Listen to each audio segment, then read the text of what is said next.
सफल होना है तो चलते रहना होगा। आपने कभी बहती हुई नदी को ध्यान से देखा है? बड़ी तेजी के साथ अपने ऑरिजिन पॉइंट से बहना शुरू करती है। शुरुआत से ही उसका लक्ष्य अपनी मंजिल को प्राप्त करना होता है, यानी सागर तक पहुंचना होता है। रास्ते में हजारों बाधाएं आने पर भी वह लगातार बहती रहती है और भले ही कुछ जगहों पर उसकी रफ्तार कम हो जाए, लेकिन वह रुकती नहीं। अपनी सुरीली आवाज के साथ बहती हुई नदी मंजिल की ओर लगातार बढ़ती रहती है और कैसे भी अपना लक्ष्य प्राप्त करके ही रहती है। सोचो, यदि नदी बीच में ही बहना छोड़ दे तो क्या होगा? उसका पानी ठहर जाएगा और कुछ ही दिनों में सूखकर नष्ट हो जाएगी। दोस्तों, यही हमारी लाइफ में होता है। यदि सफल होने के लिए आप कोई लक्ष्य तय करते हैं तो लक्ष्य तक पहुंचने की पहली शर्त यह है कि आपको लगातार अपने लक्ष्य की ओर बढ़ते रहना होगा, कहीं भी रुके नहीं।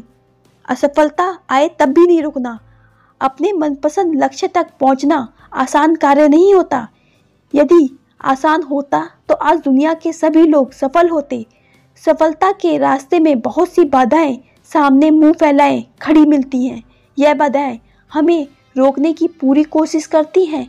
जो लोग मन से कमज़ोर होते हैं, जिनका कॉन्फिडेंस लेवल कम होता है, वे इन परेशानियों के आगे झुक जाते हैं और असफलता स्वीकार कर लेते हैं और बाद में अपने भाग्य को कोसते हैं।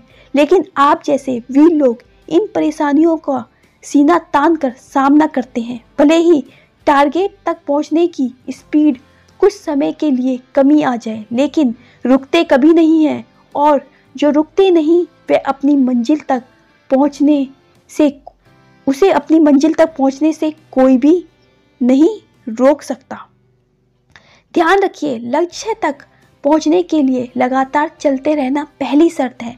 लगातार बहती नदी ही अपनी मंजिल प्राप्त कर पाती है।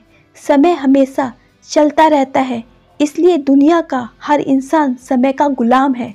हवा हमेशा बहती रहती है, कभी कम रफ्तार में, कभी तेज में, लेकिन रुकती कभी नहीं है। इसलिए दुनिया के किसी भी जीव का जीवन हवा के बिना संभव नहीं है। संपूर्ण ब्रह्मांड, जिसमें अरबों गैलेक्सी हैं, खरबों तारे हैं और अनगिनत ग्रह हैं, सभी चलते रहते हैं, कभी रुकते नहीं हैं। प्रकृति का नियम है कि जो रुक गया उसका असफल होना या नष्ट होना तय है। यदि आप अपने गोल को प्राप्त करना चाहते हैं तो आज से ही अपनी कमर कस लीजिए और खुद से वादा कीजिए कि रुकना कभी नहीं है। विवेकानंद जी ने सही ही कहा है, उठो, जागो और लक्ष्य प्राप्ति तक मत रुको। सोचो कि जो लोग अपना लक्ष्य केवल इसलिए छोड़ देते हैं कि इसके लिए चलना बहुत पड़ेगा, इससे ज़्यादा बड़ी असफलता कोई नहीं हो सकती। क्योंकि सफलता असफलता तो बाद की बात है, खुद को बिना प्रयास के असफलता की ओर धकेल देना बहुत ही बुरा हो सकता है।